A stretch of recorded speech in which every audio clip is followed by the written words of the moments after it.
Hi, this is an introduction to BXL Integrity Checks, an add-in for adding integrity checks to any business or financial model. In this example, we're going to use a financial three-way model that has currently inputs, givens, schedules, calculations, measures, and results worksheets. It currently does not have a checks worksheet. Let's add that. If you just downloaded the add-in, you'd need to move it from the downloads folder to wherever you would like to keep it. And in this case, this is the folder I chose. So I'm going to copy that. I'm going to go back into Excel, File, Options, Add-ins, Excel Add-ins Go, Browse, paste the folder path. There it is. Click it. Click OK. There's BXL Checks. Click OK. And it's now added to our ribbon, and here's its options. We need to add our first check. This is going to be a technical check that's going to be looking for division by zero or other Excel errors within this calculation block. So the first thing I want to do is I want to click Add Integrity Check. It created our checks worksheet and our integrity checks table. I would like our integrity checks worksheet to be after measures and calculations because I'm going to be using these as precedents. My first integrity check will be earnings before tax check block. So I'm going to give it a name, earnings before tax block. And I want the test type to be no errors. So there's lots of different test types that we can use. We will use no errors here. And we want to check this entire calculation block. So we need to go to the first period, down to all rows for this block, and to the far end. There is our reference. Click OK. Nothing happened. That's all right. We go to display checks and we see that we created an entry here. Earnings before tax block, that was the name we gave it. The test type is no errors. It created a formula for us, which is right there. It added the reference and it added corrective measure action. I'm going to click the reference so I can go back to where we were. Let's test to make sure it actually worked. So I'm going to introduce a division by zero error by dividing this by zero. And there's all our conditional formatting. Wonderful. So it's great that we can now see that we have an error here, but what we can't see is any message up here or on any of our other sheets. And that's a problem.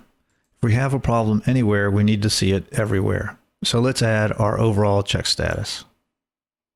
Yes, I want to add it to every worksheet. It asks me which row do I want to put it in. There must be a blank row near the top. It should be above our freeze pane line. I put it right underneath titles. You may put it somewhere else. That's okay. You can choose where you want it to go. Click OK. And now we have a warning message at the top that appears on every worksheet.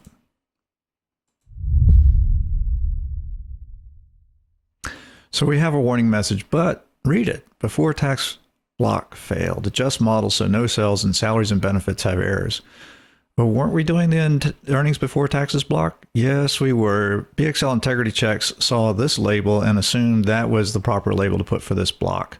I really want the last one as our block. So let's go and make a change. We click, we go back to this. Here's our message. We want to change that so it says earnings before tax block.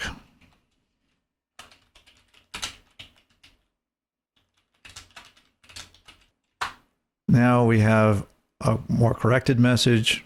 Let's go back to our calculations. And we see that the message now has been corrected. No cells in earnings before tax block have errors. So let's bring this back to the way it should be. I'm going to take out that error. And now life is good.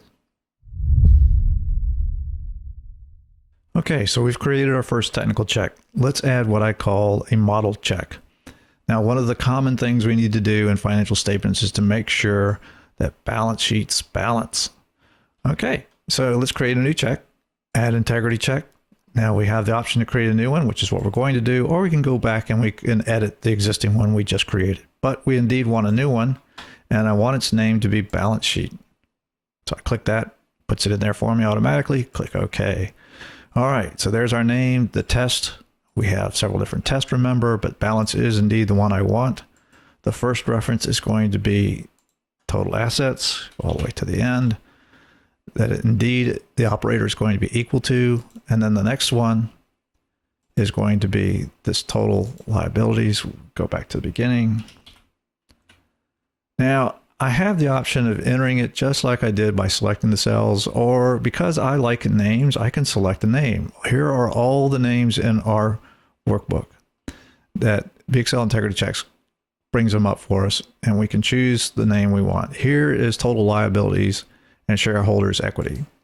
All right, click OK. It's okay, it's passed. Let's go check it out. There's our new entry. There's the formula that got used. Notice it changed all our references to names. This makes it a little easier for us to know what it is. If you're using names, it'll automatically change them to those names, even if you use cells, even if you select it by cell references. Okay, so we've created a technical check, which are problems with formulas. We've created a model check, which are problems with the overall model. Now we're going to talk about performance measures. Our model may be technically correct, but something, probably an assumption that was entered by our user, is predicting an undesirable result. Our customers need to know about that. In this particular model, we have a measures worksheet, which contains certain financial ratios that are important to this particular model. We have the name of the measure, what's acceptable, and then the values. Let's add an integrity check. And we want to add a new integrity check. We want it to be operating cash flow minimum. Okay. And we need to make sure that this is going to be a minimum test. We need to make sure that the minimum of all these values are greater than or equal to our acceptable limit. Well, it looks like they are. But if we scroll all the way over to the left, we see that periods 1, 2, and 3 do not meet our acceptable threshold. Chances are that with a tool like this, you'll want to add all the checks you could possibly think of, and you could end up with quite a few. One of the things that this tool helps us organize these is headings. So I'm going to add another check. It's going to be new. The type instead is going to be a heading, and I'm going to call this one technical errors. And I want this to appear first. Move that above. I want to add another heading, and this one's going to be model errors. We want to move that above. And lastly, we want to add our performance alert. And it too is a heading. There we go. BXL Integrity Checks does a lot for us. It adds our Integrity Checks worksheet and table. It makes adding and organizing our entries easy. It includes a library of formulas and tests. It adds conditional formatting to problem areas. It adds an overall status check to every worksheet. And once the checks are created, the add-in is no longer needed, so models can be distributed without the add-in, and macro-free models stay macro-free.